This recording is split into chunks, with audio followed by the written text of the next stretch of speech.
আসসালামু আলাইকুম রহমতুল্লাহ। সম্মানিত দর্শক শ্রোতা ভাই এবং বোনেরা, মধ্যপ্রাচ্যে অনির্দিষ্টকালের যুদ্ধ বিরতি চলছে, কিন্তু এরই মধ্যে আমেরিকা এবং ইউরোপ থেকে অনবরত ইসরায়েলের রাজধানী বেনগুরিয়ান বিমানবন্দরে তেল আবিবের বেনগুরিয়ান বিমানবন্দরে কার্গো ভর্তি বড় বড় বিমান অবতরণ করছে।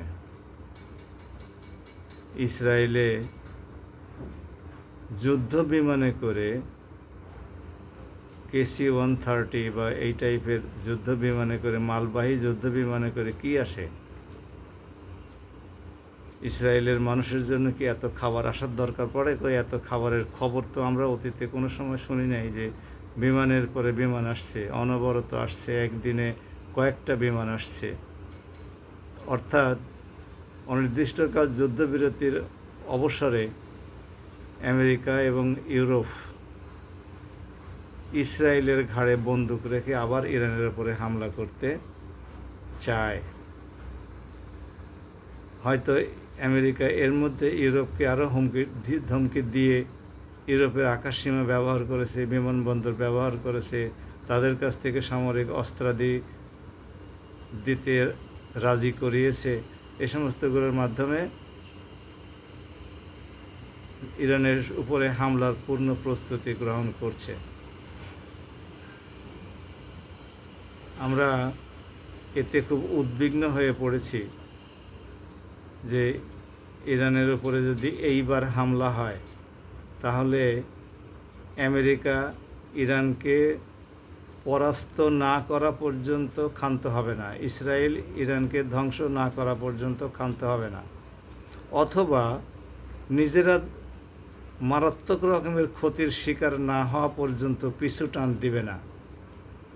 কিন্তু আমাদের বক্তব্য হচ্ছে, যে অবস্থাতেই হোক ইরান কি এবার পরাজয় বরণ করবে, অথবা আমেরিকাকে কি স্বল্প সময়ের জন্যে যুদ্ধে বিপর্যস্ত হওয়ার কারণে পিছু টান দিয়ে আবার শক্তি অর্জন করার সুযোগ দিবে? সে বিষয়টি ভাবনা ইরানের। কারণ আমাদের চাইতে ভূ রাজনীতিতে ইরান হাজারো গুণ অভিজ্ঞ এবং ঘাত প্রতিঘাতে তারা তাদের দেশের অস্তিত্বকে টিকিয়ে রেখেছে যুগের পর যুগ।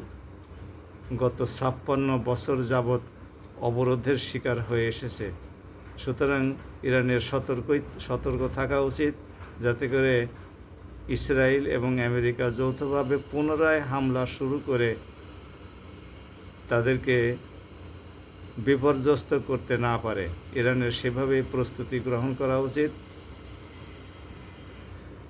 ইসরায়েলের রাজধানী তেল আবিবে যেমন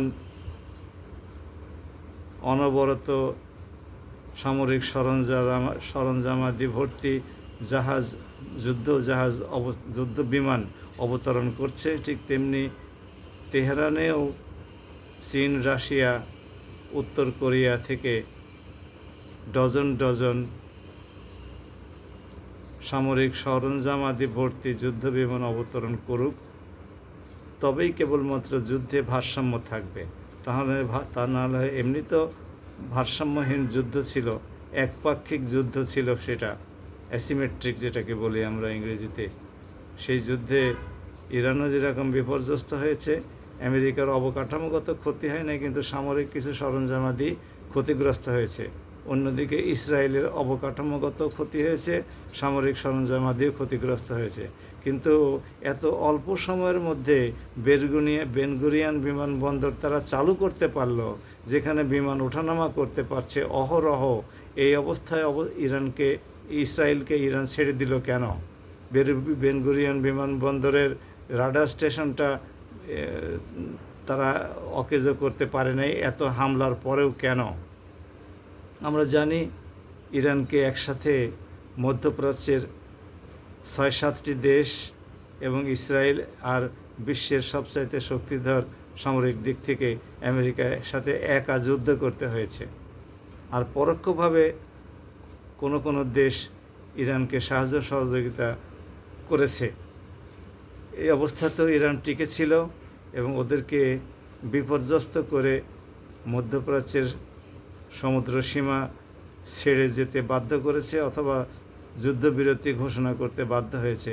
আমরা আশা করি ইরান আগামীতেও সেই অবস্থাতেই চিরস্থায়ী যুদ্ধবিরতি চুক্তি করার মতো অবস্থায় আমেরিকা এবং ইসরায়েলকে না আনা পর্যন্ত যুদ্ধে ক্ষান্ত দেবে না এবং নিজেরা অটল অবিচল থাকবে। ইরানি জনগণ তাদেরকে অবশ্যই প্রতিহত করবে। তবে আমাদের ক্ষুদ্র দেশ, দরিদ্র প্রপীড়িত দেশ বাংলাদেশ এ থেকে যেন ক্ষতিগ্রস্ত না হয়, এই জন্য সরকার এবং দেশের জনগণকে আহ্বান জানাই। আর আন্তর্জাতিক মহলকে, বিশেষ করে ইরানকে বলি আমাদের জাহাজগুলো যেন আটকানো না হয়। আসুন সবাই আমরা যুদ্ধের দিকে খেয়াল রাখি আর দেশে উৎপাদনশীলতা বাড়িয়ে আমাদের নিজেদের খাবার অন্তত আমাদের নিজেদের খাবার আমরা নিজেরাই উৎপাদন করে থাকি, কারণ কোন অবস্থায় কখন কি ঘটে আমরা জানি না। সবাই ভালো থাকুন। আসসালামু আলাইকুম রহমতুল্লাহ।